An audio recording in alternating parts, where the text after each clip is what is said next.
Sa ating panibagong aralin, grade 8. Simulan na natin. Magandang araw po, no? Sa nakarang aralin, ating napag-alaman ang kasaysayan ng panahon ng propaganda at ng himagsikan. Ngayon, ating sisilipin ang puso at damdamin na nakapaloob sa mga tulang isinulat ng ating mga bayani. At hindi lamang sila nagsulat upang lumikha ng magagandang tula.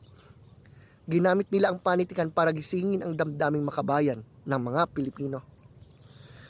Kaya, pansinin nyo, may dalawang tanyag na tula ang ating pag-aaralan.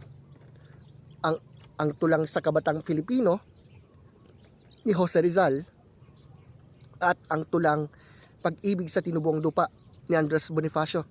Ang dalawang tulang ito ay isinulat sa magkaibang panahon, subalit may isang layunin, ang mahalin at paglingkuran ng bayan. Simulan muna natin kay Rizal.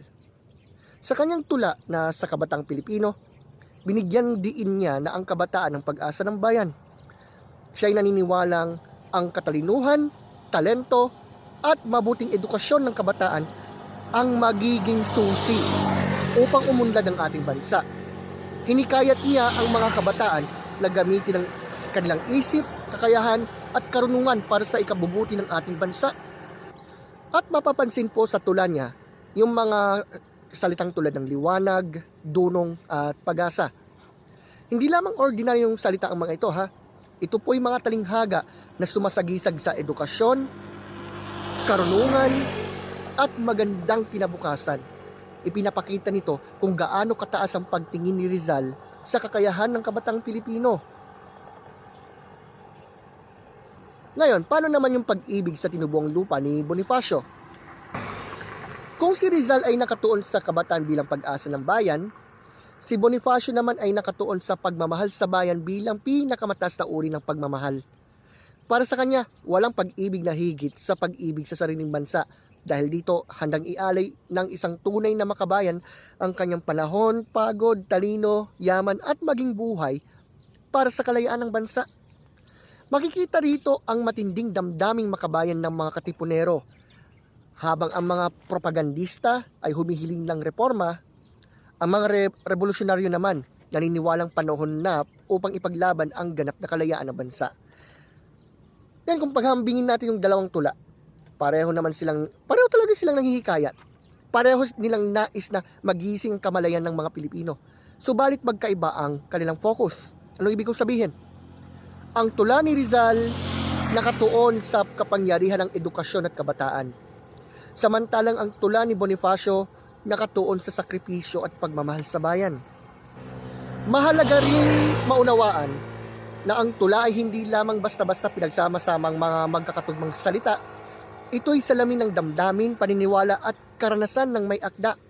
At sa pamamagitan ng mga talinghaga, simbolo, sukat at tugma, mas naging makapangyarihan ang mensaheng nais nilang iparating. Ngayon, lalo sa mga nakikinig sa akin, tanungin natin ang ating sarili. Kung sina Rizal at Bonifacio ay nabubuhay sa ating panahon ngayon, ano kaya ang kanilang magiging panawagan sa kabataan? Marahil,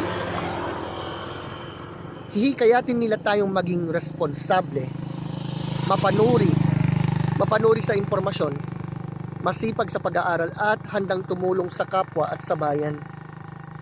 At ngayon, sa pagtatapos ng video na ito, ating tandaan na ang tunay na pagmamahal sa bayan ay hindi lamang ipinapakita sa salita. Nakikita ito sa ating mga gawa, tulad ng pagiging mabuting mamamayan, paggalang sa kapwa, pagsisikap na mag-aral mabuti, at paggamit ng ating kakayahan para sa ikaunlad ng Pilipinas. Ang mensahe ni Rizal at Bonifacio ay nananatiling buhay hanggang ngayon.